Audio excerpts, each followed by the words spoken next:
मित्रः शं वरुणः शन्नो भवत्वर्यमा शन्न इन्द्रो बृहस्पतिः शन्नो विष्णुरुक्रमः ॐ शान्ति शान्ति शान्तिः।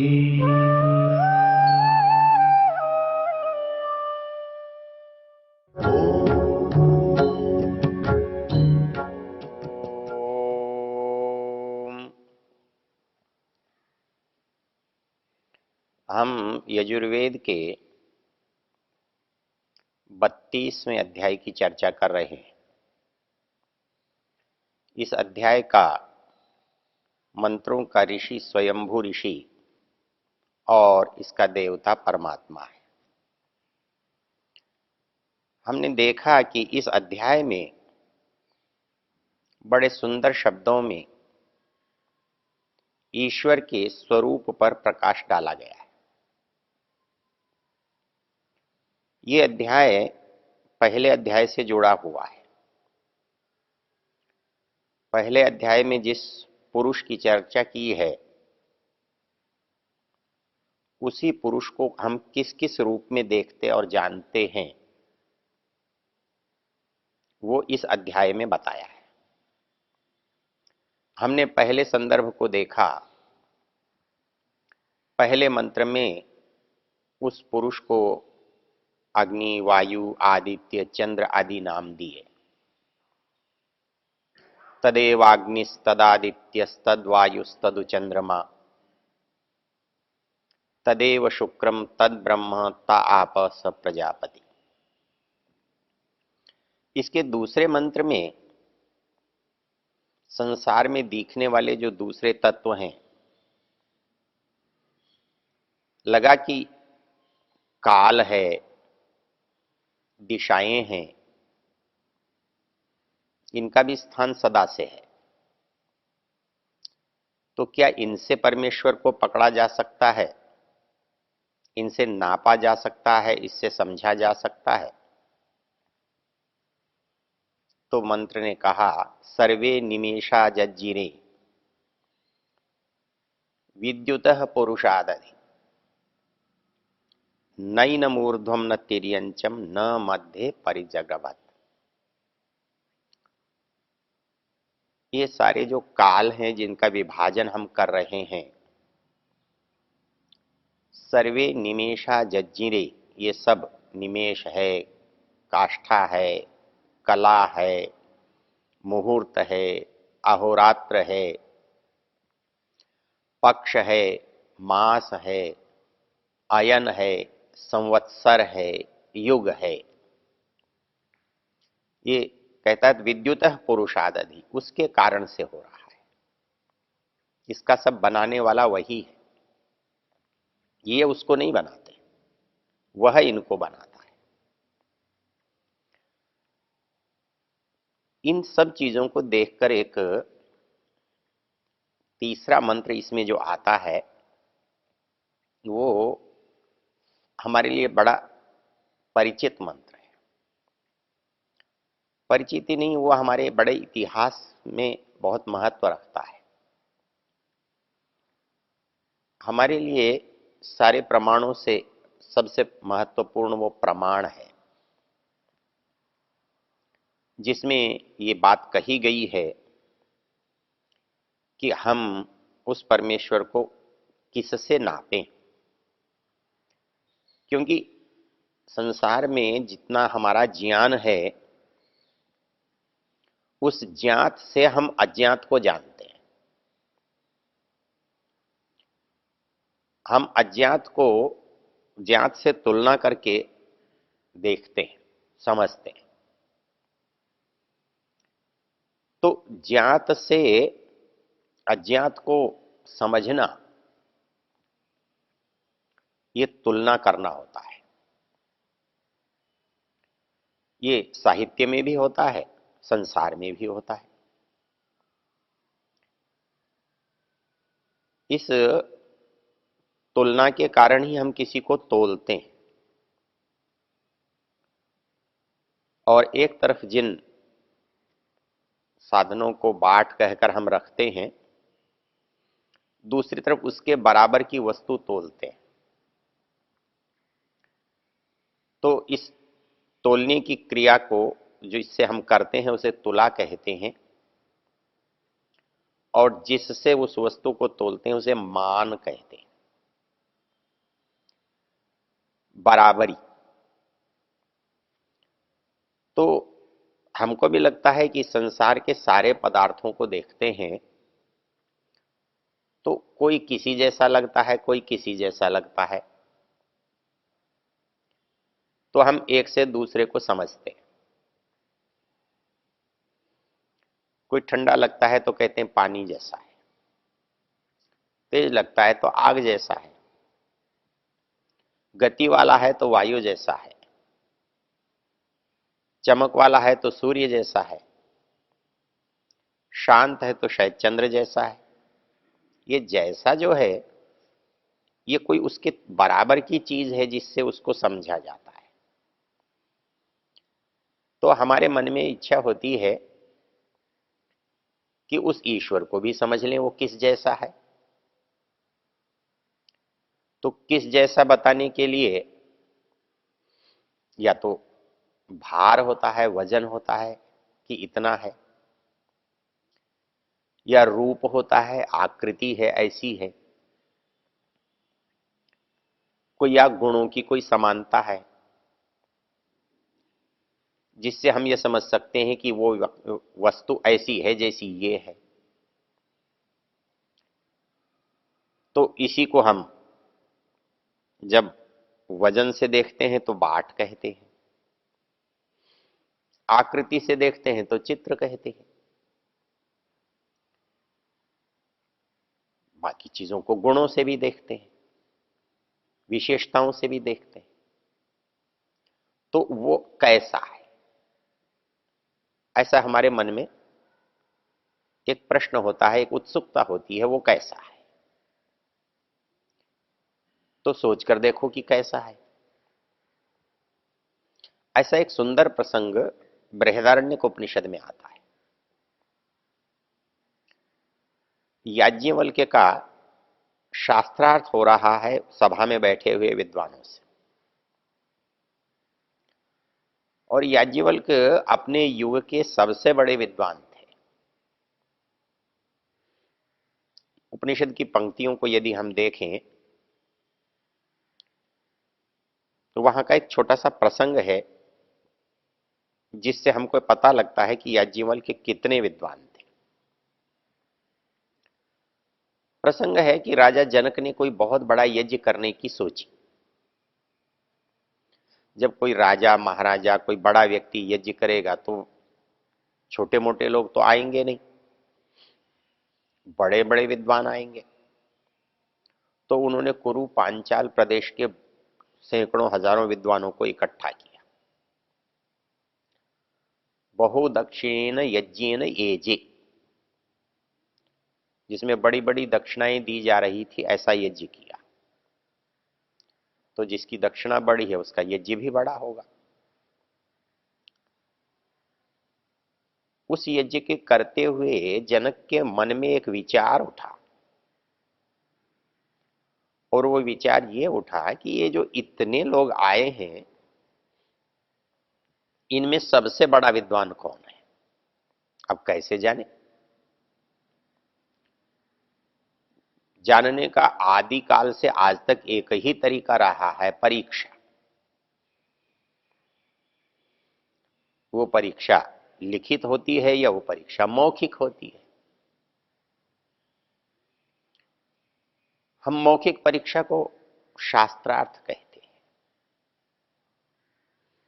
हम प्रश्न उपस्थित करते हैं, अगले से उत्तर की अपेक्षा रखते हैं,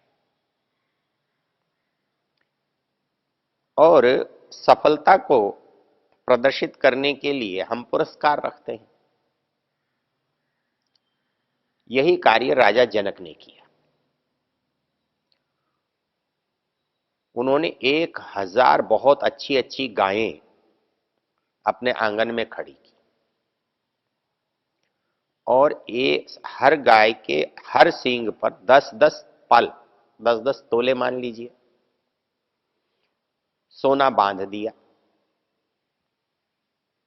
और जब पूरी सभा बैठी तो राजा जनक ने घोषणा की कि आप में जो सबसे बड़ा विद्वान हो वो इन गायों को ले जा सकता है। ये बड़ी विचित्र परिस्थिति है कि हजारों लोग, हजारों विद्वान तो बैठे हों और उनमें से कोई एक उठकर ये कहे कि मैं सबसे बड़ा विद्वान हूं। एक तो अहंकार, और दूसरों को कुछ न समझना। ये बड़ी परिस्थिति, पता नहीं कौन कितना बड़ा विद्वान है। जब सभा में सन्नाटा छा गया तो याज्ञवल्क्य खड़े हो गए और उन्होंने कहा, सोमश्रवा उनके शिष्य का नाम है, इमा गा उदा जहार है, ये जो गायें हैं ना इनको हाँक ले। बस ये सुनना था। सारे विद्वानों में एकदम आवेश हो गया, जोश आ गया, आक्रोश हो गया। कहने लगे, वाह वाह वाह याज्ञवल्क्य, क्या बात है,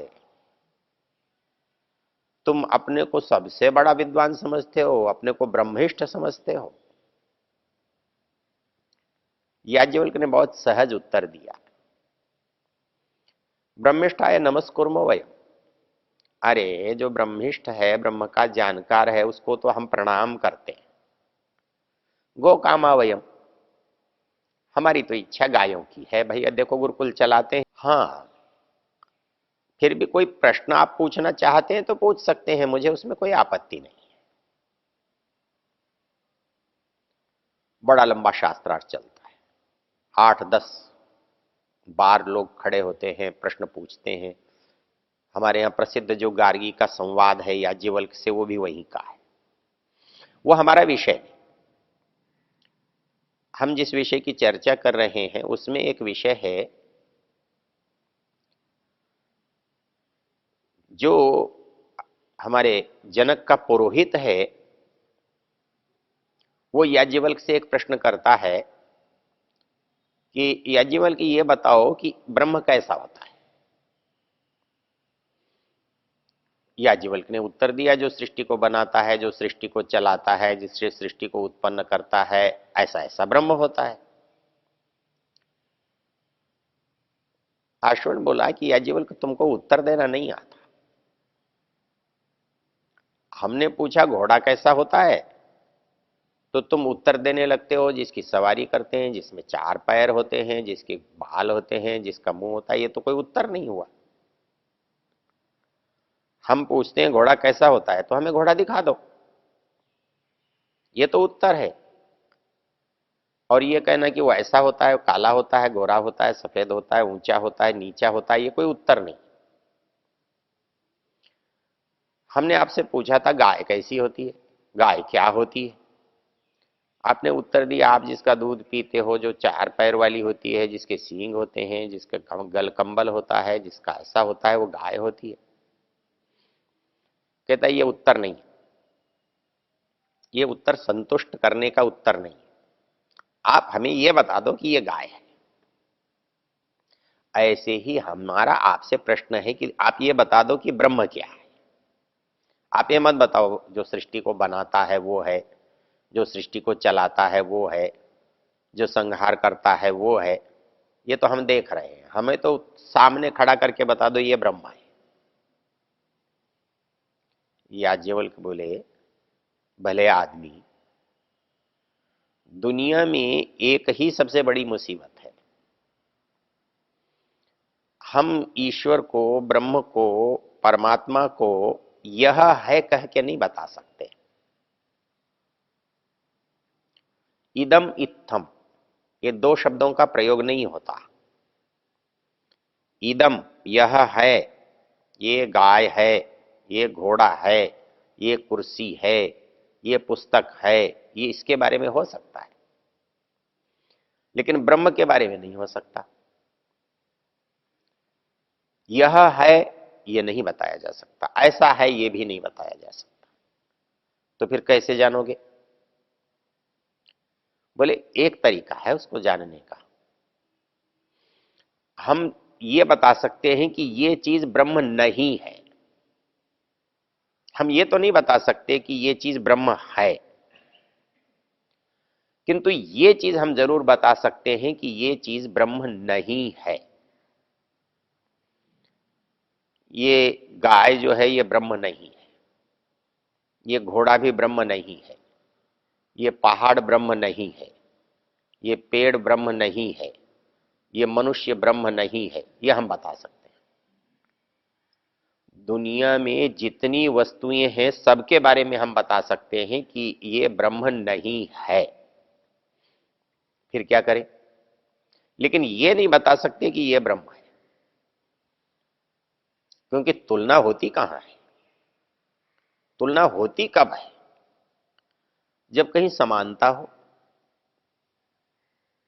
जिसका कोई पैमाना हो, प्रमाण हो, जिसका कोई नाप हो। जब किसी का नाप आपके पास है तब आप बता सकते हैं ये वस्तु इतनी है। देवदत्त 5 फीट ऊंचा है क्योंकि आपके पास नापने का तरीका है। आप बता सकते हैं कि वो गोरा है, काला है। विच्छेद होता है न इति, वो ऐसा नहीं है।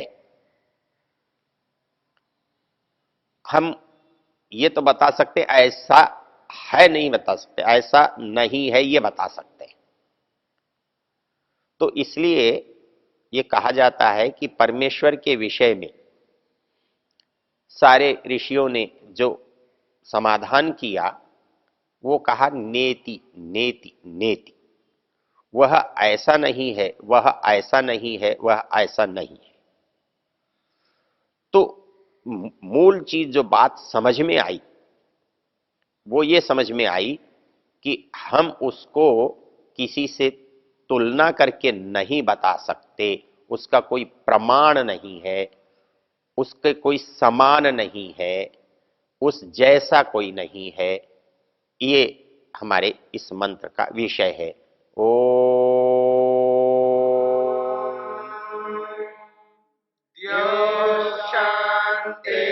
शांतिरंतरिक्षम शांति पृथिवी शांतिरापः शांतिरोषधयः शांति वनस्पतयः शांतिर्विश्वे देवा शांतिर्ब्रह्म शांति सर्वं शांति शांतिरेव शांति क्षमा शांतिरेधि।